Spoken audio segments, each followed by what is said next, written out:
안녕하십니까. 자, 행정학을 공부하시는 전국의 수험생 여러분, 과외 전국의 이찬혁 박사입니다.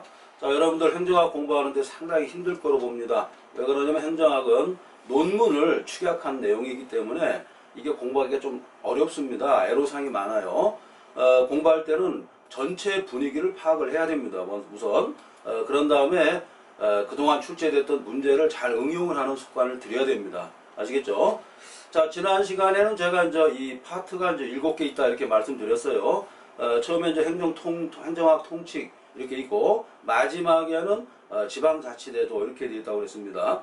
그래서 이제 최근에는 이 행정법과 관련된 이 법 조문이 출제되고 있습니다. 그래서 예를 들어서 뭐 부정청탁금지법이라든가 지방자치법이라든가 그 다음에 지방재정법, 국가재정법 이런 분야가 출제되기 때문에 종전에 하던 방법으로는 좀 극복하기 어렵다 이렇게 볼 수 있습니다. 아무튼 지난번에는 저 개괄적 내용을 설명드렸고 본격적으로 수업을 진행하도록 하겠습니다. 자, 여러분들 제1절 해가지고 행정의 의미 이렇게 되어 있습니다. 이 행정의 의미에 대해서 우리가 상당히 고민을 많이 하는데요. 행정에 대해서 정확한 답을 내리기가 어렵습니다. 왜 그러냐면 이 행정은 시대적, 그 다음에 공간적 이런 제약이 있기 때문에 항상 발전적으로, 그 다음 유동적으로 진행되기 때문에 행정에 대해서 딱 이렇게 정의하기가 어렵다는 걸 일단 말씀드리겠습니다. 그럼에도 불구하고 1880년대부터 2020년대까지 이 행정이라는 것이 진행되어 왔지 않습니까? 그렇기 때문에 여기에 대한 이론을 살펴봐야 됩니다. 행정학 문제 오늘 1번 문제입니다. 이게 어떤 문제건 간에 1번 문제가 바로 지금 공부하는 겁니다. 행정의 의미. 자, 이 행정의 의미를 우리가 금방 하기가 어렵다고 했는데, 일반적으로 말이죠. 행정은 이 공공 문제가 발생했을 때, 공공 문제입니다. 공공의 문제가 발생했을 때, 문제가 발생했죠. 발생했을 때 이 공공의 문제를 어떻게 하면은 합리적으로 풀 수 있을까? 여기에 대해서 고민하지 않을 수가 없습니다. 그런데 이 공공의 문제를 누가 해결하느냐? 바로 정부가 해결합니다. 정부. 우리가 일반적으로 정부라고 그러면 거버먼트 뭐 이렇게 얘기하는데 그런 정부가 아니고요. 이 정부는 뭐 국가라든가 그 다음에 지방자치단체라든가 이런 포괄적 개념을 가지고 있습니다. 자, 그래서 누가 행정이 뭐냐 이렇게 물어보면요, 이렇게 답을 하시면 됩니다. 공공의 문제가 발생했고 이에 대해서 정부가 이를 해결하는 일련의 작용, 이렇게 간단하게 요약하면 되겠습니다. 아시겠죠? 자, 그래서 여러분들 거기 이제 페이지 보시면은 나와 있습니다. 그래서 공공의 문제 해결 목적으로 해서 정부가 수행하는 일련의 활동이다, 이렇게 돼 있습니다. 근데 정부가 하는 것은 바로 정책 결정이란 말이에요. 그래서 정책이란 개념이 여기서 등장하는 겁니다. 아시겠죠? 자, 우리가 두 번째 파트가 정책 파트예요. 그렇죠? 첫 번째가 행정학 통칙 파트입니다. 그래서 행정학 통칙과 그 다음에 정책학 파트에서 각각 20% 정도 출제되고 있습니다. 어떤 때는 통칙에서 가장 많이 출제될 수가 있어요. 왜냐면은 이 통칙을 알게 되면 그 통칙이 제일 어렵습니다. 나중에 좀 예산제도 가면 좀 어려울 수가 있는데 그래도 뭐 행정학에서 예산 다루는 것은 전문성은 별로 없습니다. 그렇기 때문에 그 부분은 가볍게 타치하는 거로 끝내는 게 좋습니다. 아시겠죠? 스트레스를 너무 받아가면서 공부하는 것도 상당히 안 좋은 방법입니다. 공부도 뭐 즐긴다 이런 생각으로 느긋한 마음으로 모든 걸 이렇게 해야지 갑자기 1단계도 안 거치고 뭐 마지막 합격까지 올라간다. 이건 어불성설이고 언어 도단이 되겠습니다. 자, 그래서 이제 행정의 의의와 이제 발전이 있는데, 이 행정에서는 이 발전이 상당히 중요한 개념이에요. 어떻게 발전해 왔는가. 그렇죠. 어떤 동력을 가지고 우리가 행정을 우리가 이끌어 왔는가. 이게 상당히 중요하고, 여기서 문제가 출제됩니다. 자, 그런데 행정을 공부할 때 중요한 개념 요소가 많이 있습니다. 좀 이따 제가 한번 설명을 드리는데, 이 행정의 개념에서는 원래 행정이란 개념이 또 있고, 뭐가 있냐면 경영이란 개념이 또 등장합니다. 행정 개념이 있고, 행정. 그 다음에 이제 경영이라는 개념이 등장해요. 경영. 그 다음에 이제 정치라는 개념이 또 등장합니다. 이 세 가지가, 이 마지막까지 세 가지 가지고 우리가 논의하는 거예요. 지금 뭐 우리 사회도 마찬가지죠. 뭐 경영이 어떻고, 그 다음에 행정이 어떻고, 정치가 어떻고, 거의 이게 다죠. 여기다가 뭐 의학이라든가 아니면 전문적인 어떤 서비스라든가 이런 게 들어가면은 이 사회가 구성이 되는 겁니다. 자, 그래서 그러면 언제부터 우리가 행정에 대해서 관심을 가졌느냐? 미국이 원래 행정의 본고장입니다. 원래 영국이 아니에요. 미국은 아직도 자기 나라 말이 없죠. 영어를 쓰고 있어요. 영어는 영국 말입니다. 이 집층들도 참 재밌습니다. 자기 모국어도 없어요. 미국이 지금 세계 최강국이라고 하지만 미국 말이 없어요. 영어입니다. 영어. 잉글랜드에서 쓰고 있는 영어를 쓰고 있는 겁니다. 약간 사투리죠. 영어의 사투리를 쓰고 있는 것이 바로 미국이 되겠습니다. 그래서 1887년도입니다. 1887년도 그러니까 우리 같은 경우는 뭐 갑오경장이라든가, 그죠? 물론 뭐 그 앞에 뭐 1884년 갑신정변, 뭐 그다음에 1895년 뭐 갑오경장 요때 아니겠습니까? 이게 뭐냐면 제국주의라고 그러죠. 제국주의가 한참 팽배하게 전 세계를 누빌 때 미국 본고장에서는 윌슨이라는 사람이 있어요. 윌슨이라는 사람이 그동안 1776년도죠. 바로 이제 미국이 영국으로부터 독립선언을 했습니다. 그래서 이제 조지 워싱턴 장군이 이제 대통령에 취임하는 그런 일이 벌어졌죠. 자, 그리고 나서 한 100여 년을 흘러갑니다. 어떤 식으로 흘러가냐면 100여 년 동안 스포일 시스템입니다. 그래서 역관주의라는 게 있습니다. 역관주의가 역관주의죠. 역관주의가 이제 팽배합니다. 역관주의는 뭐냐면 이 승자가 말이죠. 독식하는 그런 제도입니다. 지금 미국이 역관주의가 아직도 있어요. 지금 50개 주가 있는데 지난번에 투표를 했는데 말이죠. 예를 들어서 캘리포니아다 그러면 선거인단이 50명이 넘습니다. 텍사스 같은 경우. 그러니까 한 270명 좀 되는데 50명 뭐 30명 이런 주가 있고 알래스카 같은 경우 3명밖에 없어요. 이 선거인단이. 이걸 보면 뭐냐면 아직도 미국은 스포일 시스템으로 가고 있다 이렇게 볼 수 있어요. 근데 1887년도에 윌슨이라는 사람은 어떤 생각했냐면 야 이거 주가 점점 늘어나는데 지금 50개 주 아니겠습니까? 주가 점점 늘어나는데 이걸 좀 스포일 시스템 가지고 안 되겠다. 개혁을 해야겠다. 바로 뭡니까? 관리로 나가야겠다. 관리. 행정은 관리하는 거야. 이런 거죠. 그런 사람 있죠. 내가 대통령인데 관리만 하면 되지 이런 생각을 갖는 사람이 있단 말이에요. 내가 정치도 아니고 관리만 잘하면 대통령 아닌가 이런 생각을 가졌다는 거예요. 그래서 주가 점점 늘어나니까 이걸 잘 관리해야겠다 이런 생각을 가졌다는 겁니다. 이걸 뭐라고 하냐면 매번 시험에 출제됩니다. 행정관리설이라고 그래요. 행정관리설. 행정관리설입니다. 행정관리설이 상당히 중요한데 왜냐하면 처음에 시작한 학설이 바로 행정관리설입니다. 행정관리설은 정치도 말이죠. 관리하듯이 해야 된다. 이렇게 생각하는 것이 행정관리설입니다. 그 뒤에 어떤 생각을 또 가졌냐면 이 관리만 하다 보니까 어떤 문제가 또 발생합니다. 이 추구하는 바가 없어요. 그래서 통치행위설 또는 통치기능설이라고 학설이 또 등장합니다. 우리나라도 마찬가지죠. 1950년대 상당히 어려운 시대, 이승만 대통령 시대죠. 그때는 집권적으로 못했단 말이에요. 그리고서 4.19 의거를 거치고서 국민들이 이제 들고 일어났죠. 그러다 보니까 사회가 혼란이 왔단 말이에요. 그래서 이제 군부가 이제 나서게 되는 거죠. 일종의 통치 기능 이런 행위를 했다는 거죠. 미국도 마찬가지입니다. 미국도 1887년도부터 1930년대 요 중간까지는 통치 기능설이 상당히 압도적이었다는 얘기예요. 자, 관리만 하다 보니까 관리는 어떤 힘이 없죠. 그래서 안 되겠다. 통치적으로 나가자. 이렇게 나간 겁니다. 그러다 보니까 어떤 문제가 또 발생하냐면, 자, 1930년대에 어떤 일이 발생하냐면요. 너무 공부를 많이 한 겁니다. 미국의 공장들이 너무 많이 돌아가고, 뭡니까, 유럽의 공장들, 특히 영국 같은 나라는 어마어마한 그 산업혁명 때문에 이 공급을 너무 많이 해요. 과잉 공급이 발생합니다. 그러다 보니까 물건은 많이 만들어 놨죠. 돈은 없죠. 그죠? 그래서 경제 공황이 발생하는 겁니다. 경제 공황이 딱 발생하자마자 이걸 해결해야죠.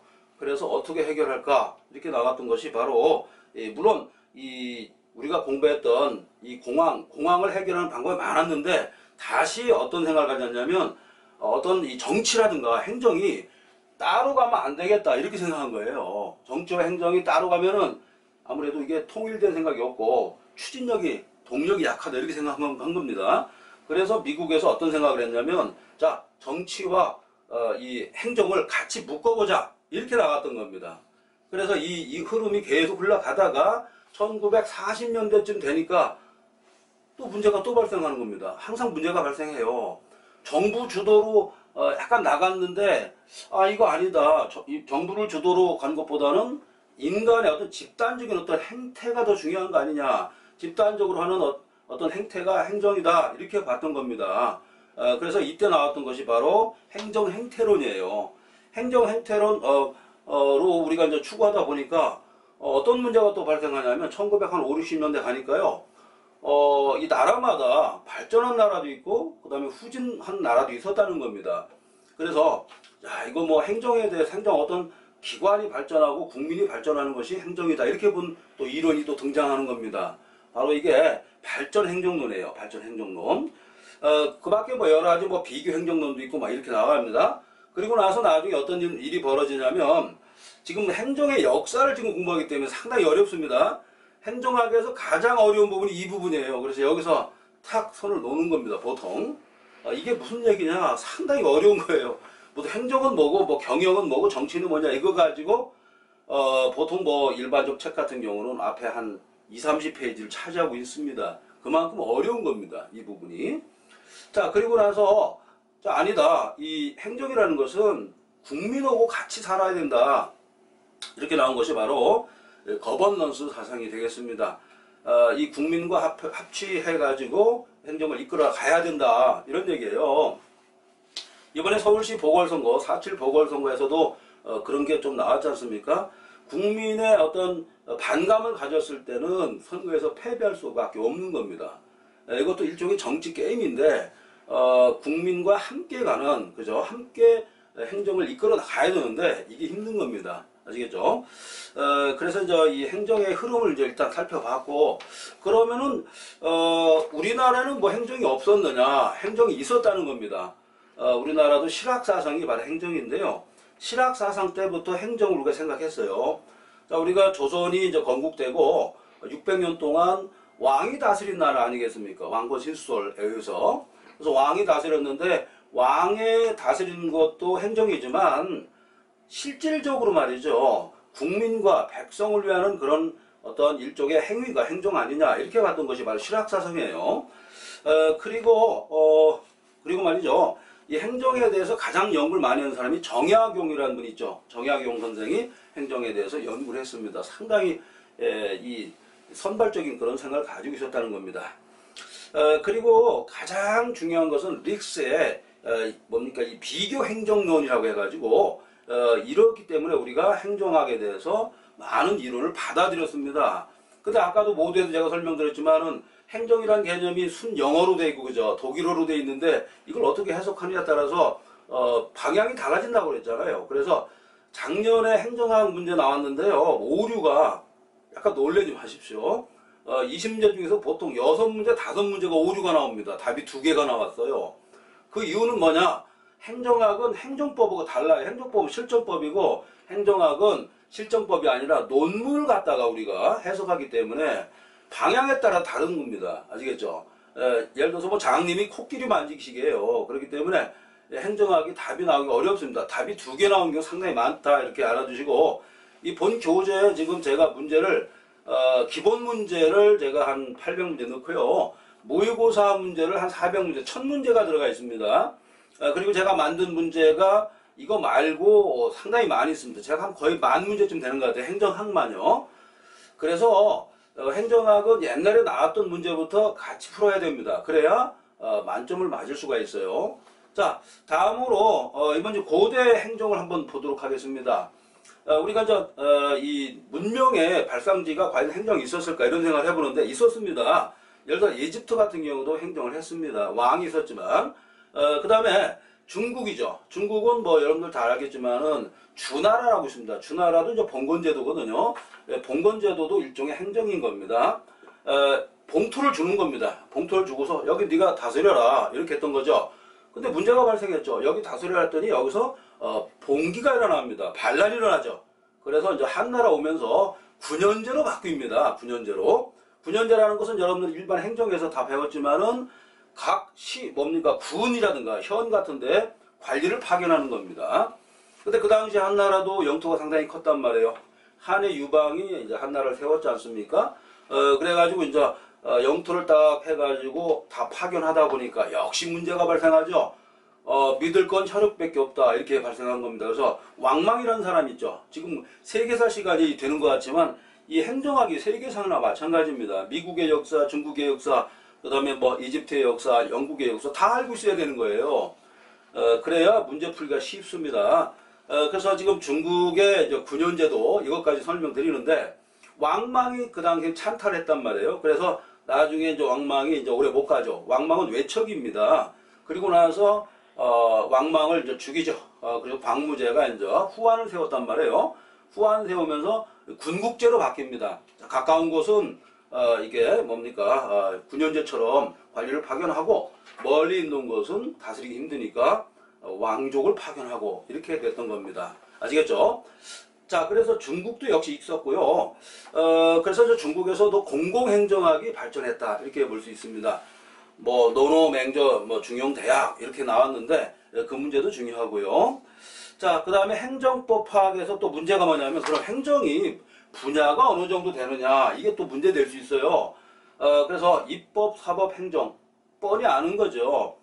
뭐 로크의 이권 분립설, 그 다음에 몽테스큐의 삼권 분립설. 몽테스큐는 말이에요 1775년도에 법의 정신이라는 책을 쓰면서 자, 이 권력을 한 사람한테 몰아주면 부패하는구나 이렇게 하면서 그 사람이 법의 정신을 만들었다는 겁니다. 썼습니다. 그 이후로부터 법의 정신을 항상 우리가 어떤 권력이 부패했을 때 여기에 대해서 우리가 논할 때는 그 책을 다 논하는 겁니다. 이것도 행정이었다 이렇게 볼 수 있어요. 그래서 입법과 사법을 제외한 나머지가 행정이다 이렇게 본 것이 바로 공제설이었습니다. 아시겠죠? 그렇게 알아두시고 그래서 견해가 쭉 되다가 또 어떤 문제가 있냐면 그 교재를 보시면은 시대적 기류가 있어요. 그래서 이 교재가 다른 교재하고 달리 컴팩트하게 하면서 빠른 시일에 합격할 수 있도록 제가 만들었거든요. 그렇기 때문에 이걸 잘 보셔야 돼. 1880년도부터 1930년대 해가지고 행정관리설이 줄을 이뤘다고 그랬죠. 이것은 과학적 관리라고 했죠. 과학적으로 관리해야 된다 이렇게 보시면 되겠고요. 1930년대부터 40년대까지는 뭐가 있었냐면 인간관계가 중요하다 이렇게 봤어요. 그래서 그리고 이제 특히 1940년대는 행태론 어떤 여러 사람들이 모여가지고 행위하는 것이 행정이다 이렇게 봤습니다. 그리고 인간이 중요하다 이렇게 본 겁니다. 거기 보시면 나와 있죠. 그리고 이제 1950년대 가니까 행태론이 아니고 생태론이 또 등장합니다. 생태론. 자, 인간보다는 환경이라든가 이런 것이 더 중요하다 이렇게 본 것입니다. 그리고서 1970년대는 발전행정론, 그 다음에 신행정론 이렇게 된 겁니다. 아시겠죠? 이 부분을 알아두시기 바랍니다. 자, 우리가 지금 행정에 대해서 의미에 대해서 계속 흐름이 있었지 않습니까? 여기에 대해서 좀 구체적으로 살펴보는 시간을 또 갖도록 하겠습니다.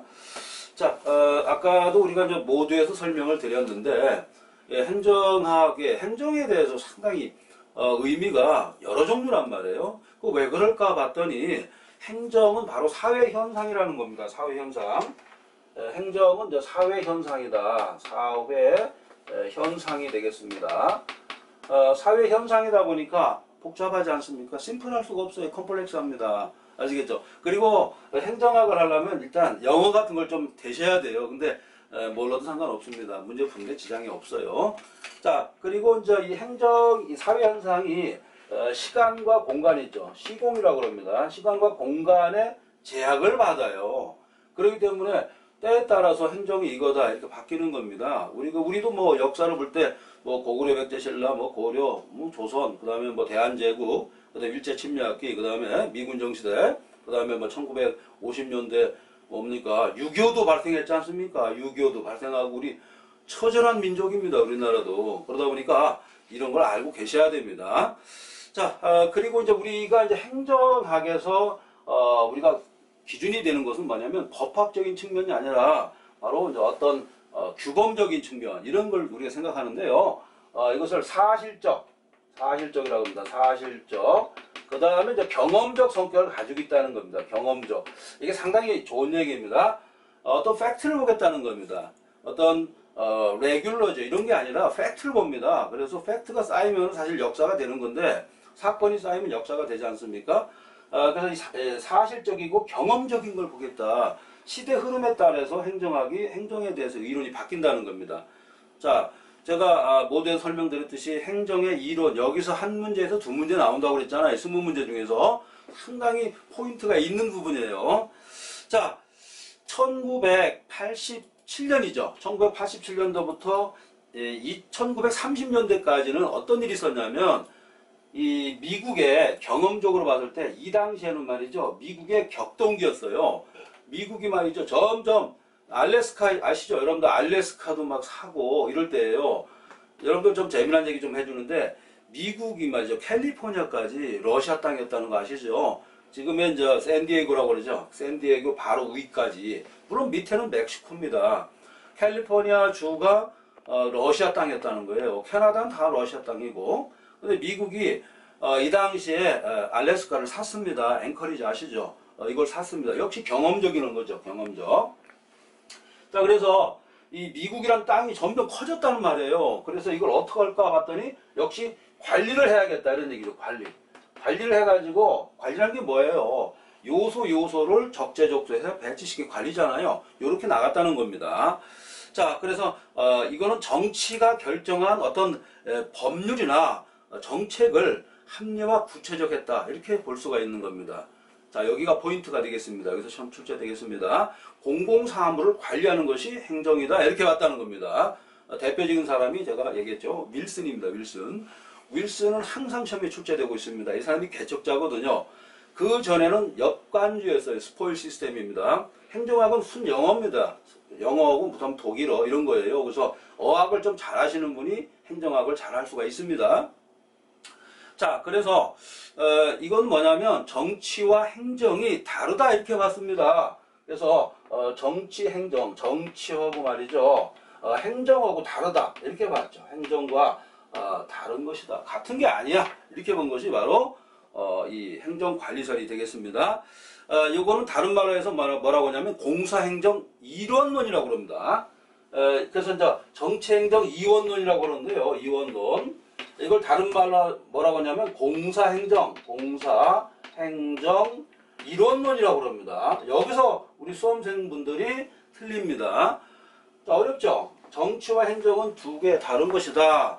그 다음에 공사행정은 같은 것이다. 이렇게 봤는데 여기서 틀려요. 여기서 이 공행정이 있고 사행정이 있어요. 사행정은 바로 경영을 뜻합니다. 경영.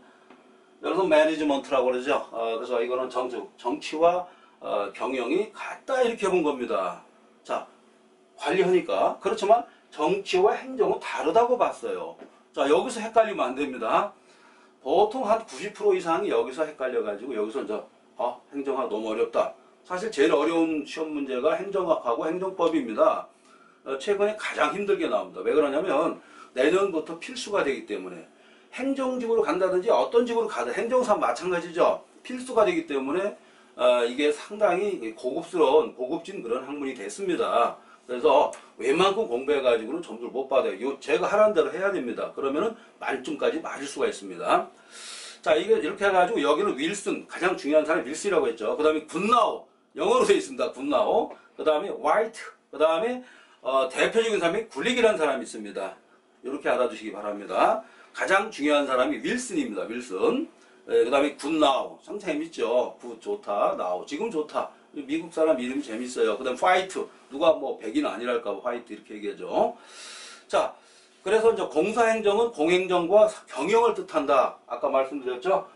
공행정과 사행정은 경영이다. 이렇게 본 겁니다. 어떻게 보면 국가를 운영하는 것도 경영이다. 이렇게 본 거예요. 아시겠죠? 그런 다음에 이제 1930년대로 올라갑니다.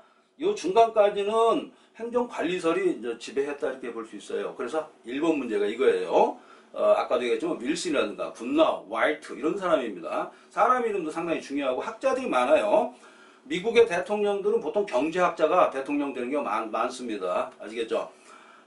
지금 미국의 대통령이 45명이었었는데 경제학자라든가 경제학 교수라든가 변호사라든가 이런 사람들이 상당히 많이 됐고 1950년대 전후 이렇게 해가지고는요, 미 육군사관학교 출신들이 대통령이 많이 나왔습니다. 그러면서 나중에 이제 90년대 넘어가면서 예일대학이나 하버드 출신들이 이제 주를 잡았습니다. 지금은 예일대나 하버드 출신이 이제 안 되고 있습니다. 미국의 이제 중간 정도 되는 대학 출신들 있죠. 이쪽 친구들이 대통령을 거머쥐고 있습니다. 우리나라도 마찬가지죠. 우리나라도 사실 육사 출신 아니면은 서울대학 출신들이 많이 이제 대통령을 했는데 육군사관학교 출신이 근데 우리나라도 마찬가지예요. 제가 볼 때는 거의 중간에 해당하는 그런 분들이 이제 대통령도 되고 국회의원도 됩니다. 이게 정상적인 게 원래요. 자, 그래서 이제 통치 기능설이 옵니다. 1930년대. 이거는 뭐냐면 경제 대공황이 왔다고 그랬죠. 너무 과잉 생산했단 말이에요. 그래서 예를 들어 밀 같은 것도 많이 생산해가지고 태평양에 버리고 막 그랬어요. 그 다음에 무슨 북극해에다 버리고 이랬어요. 왜냐하면 너무 많이 생산하니까 아담 스미스가 말했던 보이지 않는 선 있죠. 거기에서 볼 때 공급이 너무 많은 거예요. 가격이 너무 폭락했어요. 우리나라도 그렇죠. 우리나라도 배추 같은 걸 너무 많이 재배했을 때 엎어버리죠. 뽑지도 않습니다. 그거 똑같아요. 사실 대통령이 된다든지 국회의원 된다든지 이런 사람들이 사실 행정학을 해야 돼요. 그리고 이 경제학을 해야 이 나라를 잘 끌고 갈 수 있는데 거의 지금 공부 하나도 안 한 사람들이 지금 그거 많이 하지 않습니까? 그리고 나라가 어려워요 지금. 지금 아스트라제네카, 얀센, 파이자, 모데나 이런 거 많지 않습니까? 거기에 대해서도 여러 가지 생각을 못 하는 겁니다. 자, 그래서 1930년대 딱 가니까 이 가치 분배적, 가치 배분적 성격까지 우리가 정치에 끌어들여야겠다. 즉 뭐냐면 관리만 해서는 안 되겠다. 정치적인 생각도 가져야겠다. 그래서 이걸 통치 기능설이라고 그래요. 통치행위라는 것은 무슨 뜻이냐면 정치적 성격을 가지고 있는 겁니다. 이 통치행위다 그러면 이거는 정치적 성격을 가지고 있어요. 자, 민간에다 맡겼더니만 또는 관리에다 맡겼더니 현찮죠. 그러니까 대통령이 자기가 끌고 나가는 겁니다. 안 되겠다. 내가 직접 나서서 나가지고 나라를 내가 운영해 봐야겠다. 이 공화를 타파야겠다. 이렇게 나간 것이 바로 통치 기능설이 되겠습니다. 자, 그래서 통치 기능을 담당하겠다 이렇게 볼 수가 있습니다. 그래서 이것을 정치행정 이론론이라고 합니다. 다른 말로 공사행정 이원론이라고 해요. 공사행정 이원론. 대표적인 사람이 디목이라든가 애플비라든가 왈도, 젤지딕 이런 사람이 있는데 여러분들은 디목을 꼭 알아두시고 애플비, 왈도까지 디목, 애플비, 왈도입니다. 자, 이렇게 알아주시고요. 그러고 나서 이제 1940년대 딱 보니까 뭐예요? 인간의 협동적 어떤 집단 행동, 이게 바로 이제 행정이다 이렇게 본 거죠. 인간의 협동적 집단 행동, 이게 행정이다 이렇게 본 겁니다. 자, 1930년대, 그 다음에 1940년대를 봤죠. 1940년대인데, 요거는 뭐냐면, 인간들이 모여가지고 집단 행정하는 것이 바로 행정이다. 인간의 집단, 그죠? 집단이 모여서 행동하는 것이 바로, 이 행정이다. 이렇게 본 겁니다. 그래서 이거를 뭐라고 하냐면, 새 정치행정 이원론이라고 합니다. 자, 종전에 윌슨 때 우리가 했던 것이 정치행정 이원론이었잖아요. 똑같은 이론이 또 발생합니다. 그래서 신자만 붙인 겁니다. 행정행태설은 바로 뭐라고 했냐면 정치행정 이원론이라고 합니다. 이원론. 자, 이게 상당히 재미난 이론인데 1980년대부터 1930년대까지 우리가 이론론이었죠. 그 전에는 이원론이었으니까 다시 이원론으로 왔다 이런 의미에서 신행정 이원론이다 이렇게 본 겁니다. 자, 여기에서는 유명한 사람이 있어요. 사이먼은 꼭 시험에 출제됩니다. 이 사이먼에 대해서는요 항상 출제되고 있습니다. 뭐라고 출제되냐면 사이먼은 새 정치행정 이론론이다 이렇게 나옵니다. 정치행정 이원론이다. 사이먼 꼭 알아두시기 바랍니다. 그리고 이제 바나드라는 사람도 있어요. 바나드도 우리가 원래 바나드가 역사학자인데요. 경제학도 하고 행정학도 했습니다. 지금도 마찬가지죠. 경제만 잘해가지고 되지도 않습니다. 정치인도 정치도 하지만 경제도 잘해야겠고 여러 가지를 통합적으로 잘해야 됩니다. 이런 것도 여러분들 좀 알아두시고. 그리고 나서 이제 1960년대로 넘어오는데 이때는 발전 기능설. 우리나라도 1960년대 보니까 군사 정권이 들어왔죠. 그래서 경제개발 5개년 계획을 했어요. 그리고 나서 1989년도 돼가지고 북한을 앞지르기 시작했습니다. 북한은 1989년까지 남한보다 좀 나았어요. 왜 그러냐면 우리가 해방 맞이해가지고 모든 뭐 기관 산업은 북쪽에 쏠려 있었거든요. 무슨 뭐 댐이랄지 아니면 뭐 지하자원이랄지 그러다가 경제개발 5개년이 이제 성공하고 1989년도죠. 9년도부터 북한을 앞지르기 시작했습니다. 남한이 아시겠죠? 그 전에는 북한이 앞섰어요. 왜 그러냐면 북한은 지금 러시아인데 이 소련의 지원을 전폭적으로 받았거든요. 그 다음에 중국에 그 당시에 뭐 여러 사람이 있어요. 뭐 등소평이라든가 그 다음에 뭐 화국봉이라든가 이런 지도자가 있었거든요. 이런 지도자들이 북한을 많이 원조해 줬습니다. 식량이랄지. 그런데 말이죠. 1989년도 딱 되니까 어때요? 북한에 원조를 안 해준단 말이에요. 그래서 북한이 그때부터 하얀 곡선이에요. 김일성 죽고, 김정은 또 죽고, 김정은이 지금 정치하지만 그 친구는 완전히 지금 허수아비나 마찬가지입니다. 군부 독재예요, 북한도. 자, 그래서 1960년대는 뭐냐면, 야, 이거 국가가 직접 나서야겠다. 그래서 국가가 발전하고 여기 참여하는 것이 행정이다. 해서 발전 행정론이 이제 발전 기능설이라고 그러죠. 이게 이제 등장하게 됐습니다. 자, 그리고 우리가 이제 정책이라는 말을 자꾸 쓰는데요. 아까도 얘기했지만 공공문제를 해결하기 위해서 정부에서 하는 일반적인 어떤 방향을 잡는 거, 이게 바로 정책입니다. 정책이라는 개념이 어렵습니다. 정책은 어떤 방향을 잡는다. 그렇죠? 방향을 잡는 것이 바로 정책이다. 이렇게 보시면 됩니다. 제가 이제 행정학을 지금 강의하고 있는데 여러 수험생들은 너무 어렵게 생각하지 마십시오. 사실 문제를 많이 풀면 되는 거예요. 행정학은 문제 많이 풀고 행정법은 기본이 충실하면 되겠습니다. 그 정도면 충분하고요. 자, 그 다음에 그래서 이 발전 기능서를 다른 말로 뭐냐면 새 정치행정 이론론이라고 그럽니다. 자, 지금 처음에는 이원론이었죠. 그 다음에 이론론, 그 다음에 이론론 또 가는 겁니다. 그 다음에 지금 이제 새 정치 이론론 됐죠. 그리고 나서 이건 에스만이라든가 와이드너 이런 사람이 강조했습니다. 시험에 출제되겠습니다. 에스만은 새 정치행정 이론론이다. 앞에다 새자만 붙인 겁니다. 나중에 더 웃긴 게 뭐냐면 다시 또 이론은 또 나와요. 그거는 중간에다 새를 붙입니다. 정치행정 새 이론론 이런 식으로. 그러니까 처음에 이론론 이원이 있는데 그 앞에다가 이제 새자만 붙이고 나중에는 또 한 번 반복되니까 중간에다 새를 붙여요. 그렇게만 알아두시면 되겠습니다. 지금이 제일 어려운 부분입니다. 그 다음에 이제 1970년대 딱 되니까 어떤 일이 발생하냐면요. 행정은 정치의 일부다 이렇게 또 얘기해요. 그래서 이건 뭐냐면 정책화 기능설이라고 합니다. 그래서 이때는 정치행정 새 이론론입니다. 아까는 앞에다 새자 붙였죠. 이번엔 중간에 새를 붙였습니다. 그래서 유명한 사람이 뭐 데이비스라든가 자 라스웰은 시험에 꼭 출제됩니다. 라스웰은 이 정책과 기능화설의 대표적인 학자입니다. 그러다가 이제 거버넌스 사상이 1980년대부터 들어옵니다. 사실 1980년대는 뭡니까?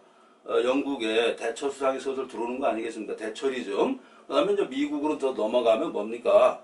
레이건오믹스라고 그러죠. 자, 다 영어로 나갑니다. 레이건오믹스라 가지고 레이건 대통령이 집권을 했다는 겁니다. 근데 대처 수상과 레이건의 공통점은 뭐냐면 법률적으로 법을 완화시켰어요. 그래서 규제 완화. 그 다음에 터치를 하지 않습니다. 그러다 보니까 자율에 맡긴 겁니다. 그래서 이제 다시 발전하게 됐다. 다시 영국과 같은 경우는 다시 해가 뜨는 나라. 그 다음에 미국은 미국이죠. 소련을 밀어내고 세계 유일한 최강국이 되는 것이 바로 레이건 대통령, 레이건 믹스입니다. 이렇게 알아두시면 되겠고. 그 덕분에 레이건 대통령은 재선도 했지 않습니까? 그죠? 영화배우였어요. 영화배우니까 정치를 더 잘했다는 거예요. 왜? 개개별로 타칠하지 않았습니다. 자기가 뭐 정치에 대해서 별로 모르죠.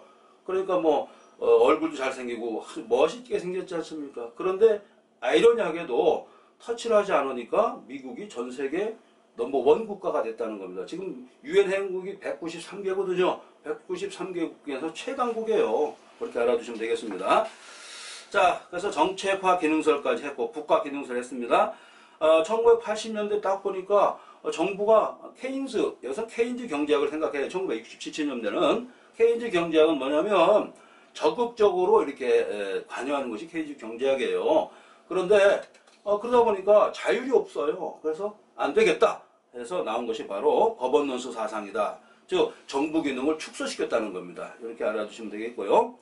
요거는요, 자, 아까도 얘기했지만 정치 행정 새 이원론입니다.